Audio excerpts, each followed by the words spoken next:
दोस्तों, खुद को देवी का स्वरूप बताने वाली वो महिला आज कहां है जिसके दरबार में कभी सैकड़ों लोग सिर झुकाने आते थे, जिन पर चमत्कारों के दावे किए जाते थे। और क्या वही चमत्कार तब भी काम आए जब उन पर एक के बाद एक गंभीर आरोप लगे? अगर सब कुछ सच था तो शिकायतें दर्ज होने के बाद अदालतों तक मामला पहुंचने पर तो दिव्यता क्यों खो गई?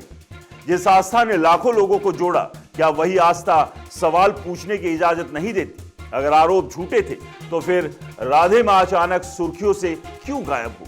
क्या चमत्कार सिर्फ विश्वास तक सीमित होते हैं या कानून और सवालों के सामने उनकी सीमा खत्म हो जाती? आखिर राधे मां की कहानी आस्था की है या असर और प्रभाव की? ये सब कुछ हम आज आपको बताएंगे।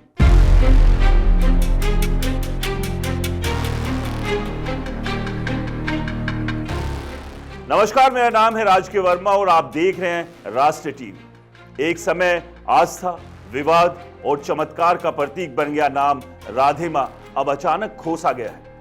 आपको कुछ आगे बताएंगे, इससे पहले राधे मां के बारे में थोड़ा सा आप जान लीजिए। दोस्तों, मीडिया रिपोर्ट्स के मुताबिक राधे मां का असली नाम सुखविंदर कौर है।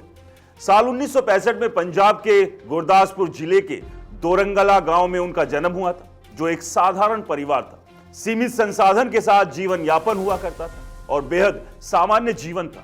और सुखविंदर कौर यानी राधे मां कपड़े सिलने का काम करती थी और बहुत कम उम्र में, महज 17 साल की उम्र में उनकी शादी मोहन सिंह से हो गई।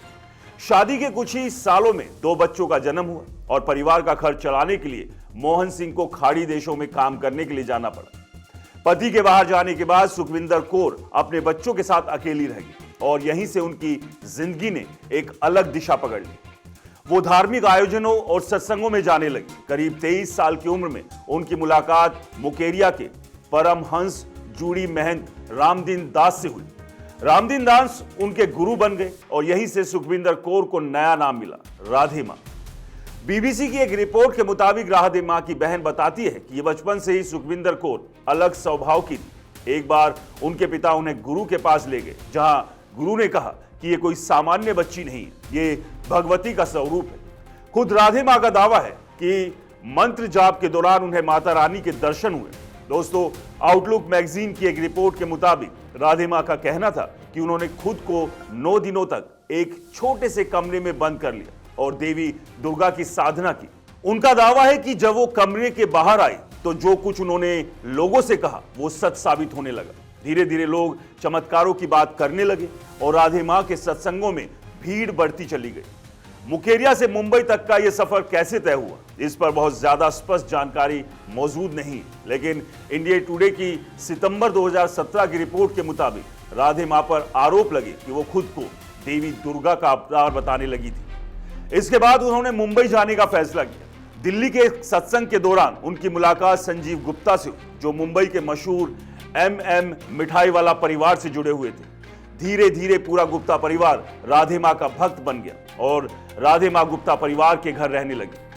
आउटलुक मैगजीन की रिपोर्ट बताती है कि राधे मां की लोकप्रियता के पीछे संजीव गुप्ता की बड़ी भूमिका मानी जाती है। गुप्ता ग्लोबल एडवर्टाइजर्स के जरिए मुंबई के कई इलाकों में राधे मां के दिव्य दर्शन के होर्डिंग लगाए गए। इन होर्डिंग्स के जरिए राधे मां का प्रचार तेजी से फैलने लगा और उनके दरबार में भारी भीड़ उमड़ने लगी। उनके भक्तों में अमीर कारोबारी, उद्योगपति, राजनेता और फिल्मी सितारे तक शामिल होने लगे। लेकिन साल 2015 में राधे मां पहली बार बड़े विवाद में घिर गई। गुप्ता परिवार की बहू निक्की गुप्ता ने पुलिस में शिकायत दर्ज कराई। उनका आरोप था कि उनकी शादी राधे मां ने अरेंज करवाई थी और बाद में राधे मां के कहने पर उन्हें दहेज के लिए प्रताड़ित किया गया। मामला अदालत तक पहुंचा और हाई कोर्ट में सुनवाई हुई, लेकिन अंत में यह केस खारिज हो गया। इसके बाद गुप्ता परिवार के मुखिया मनमोहन गुप्ता ने भी राधे मां पर आरोप लगाए। उनका कहना था कि राधे मां ने काले जादू के जरिए उनके बेटों को फंसाया और उनकी संपत्ति हड़पने की कोशिश की।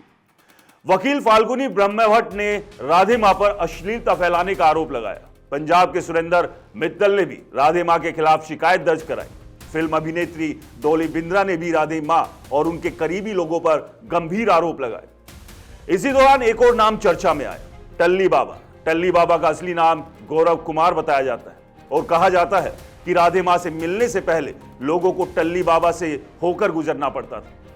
2015 से 2017 के बीच राधे मां लगातार विवादों में रही, मीडिया में बहसें चली और सवाल उठते रहे। इसके बाद धीरे धीरे राधे मां मीडिया की सुर्खियों से गायब हो गई, लेकिन कहानी यहीं खत्म नहीं होती।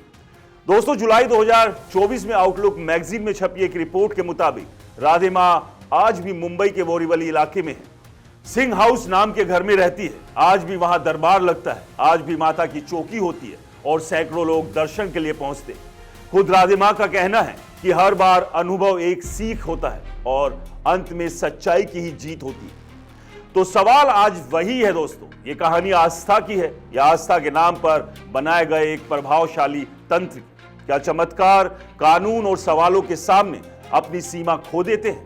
क्योंकि अगर ऐसा नहीं है तो फिर ऐसे तथाकथित लोग खुद को कैमरे से दूर क्यों करने लगते हैं? क्यों कानून के हाथ रखते ही भागने लगते हैं? फैसला आपको खुद करना है। इस पॉइंट पर आज भी आगे कहने को कुछ नहीं बचता, लेकिन आप अपनी राय जरूर रखें, हमें इंतजार रहेगा। नमस्कार।